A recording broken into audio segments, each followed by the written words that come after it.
I'm here with MN3 after, half the season has concluded now.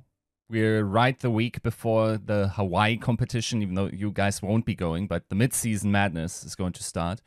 And I thought it was a great time to connect with you. You had a great finish to the stage. So first up, we wanted to ask, how do you generally think about this stage? And maybe the first half of the season? So the first part of the season, it was like my first league ever, so I was very nervous. But as we proceeded with more maps, I gradually eased down, and I think I'm doing good these days. For sure. Now, sometimes you completely beat the Dragons and 3-0 them. Sometimes you have trouble against bottom tier teams. What's the problem and how do you become more consistent? So we generally had problems with survival of the back lines. So even if you won, it was like a very hard victory, a hard-won victory, and we often lost too. But gradually during the season, we worked a lot with harmonization among the members. So I think we'll do better and better.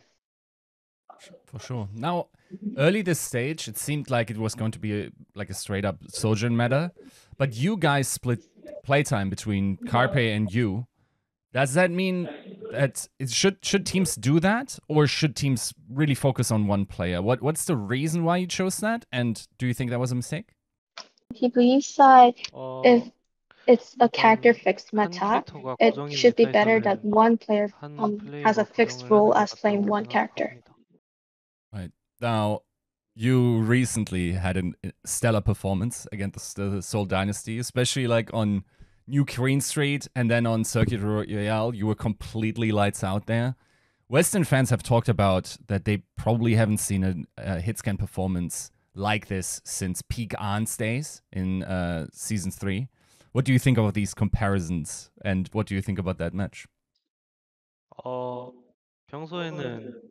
Before the match with Seoul, I wasn't that recognized. I wasn't recognized as much as Anne's in season 3. But starting from starting from our match with Seoul, I'll try my best to keep that reputation and do better.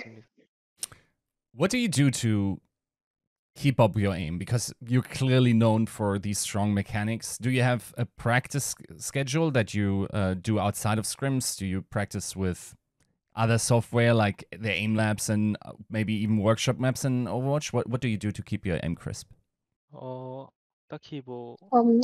So I use this game application called Cobux from Steam, and I usually use it to tracking, but I don't use it every day. I normally do it for 10 minutes when I have like bad days, and normally I just practice through Overwatch. So I make this little workshop and I compete in the Overwatch game itself. For sure. A lot of fans are always interested what kind of settings you're on. What is your what are your mouse settings? I use DPI 800 with pooling mate 1000, and all sensitivities are fixed as 5. Now, it's also, you came into a team with an established player at your role, Carpe, one of the most well-known players in that particular position. How do you guys interact with each other? Do you practice a lot with each other? Do you talk about how certain heroes need to be played? Or is there a natural rivalry? What's the situation with you and Carpe? So when we have troubles within games, we talk about such problems. So basically, we don't have any rivalry. We're more like helping each other, and we help each other develop more. Was there a player during your time in Contenders that you looked up to and thought, okay, if I make it to be this good, then I succeeded in my career? It's actually Carpe. I've always looked up to him.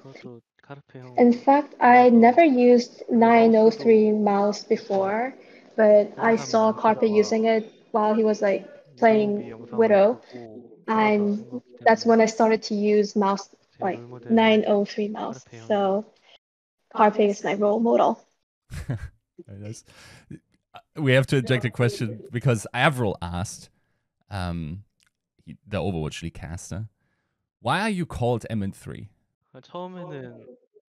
Before I became pro, I wanted to look unique. So I chose to be MNNN. But as I became pro, I realized that it might be too hard for others to call my game name, game ID. So because there's like one M and three N's in my ID, I omitted one for M but kept the three for N. So it's M and three, one M and three N's. Okay, so a tournament is coming up, and always, because the regions are split, there are some interesting meta discussions and also, like, not just how the game is played, but how good everyone is doing. So we thought we get into this, and I think one of the biggest expressions of that is you guys in APAC play a ton of Ashe, and you specifically do as well. Why do you think that is? Is she strong in the meta, or do you think the Western teams with mostly Sojourn have it right? So in APAC we don't usually do rush comp. So we don't really need Sojourn, but in case of the Western Division, they usually have the rush comp. So it's better if they have Sojourn in their team as a comp.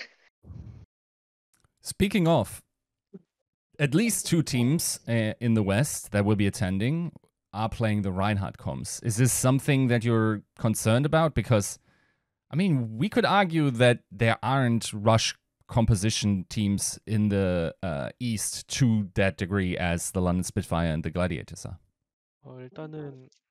We had a lot of discussion about Ryan comp within our team, and we practiced a lot.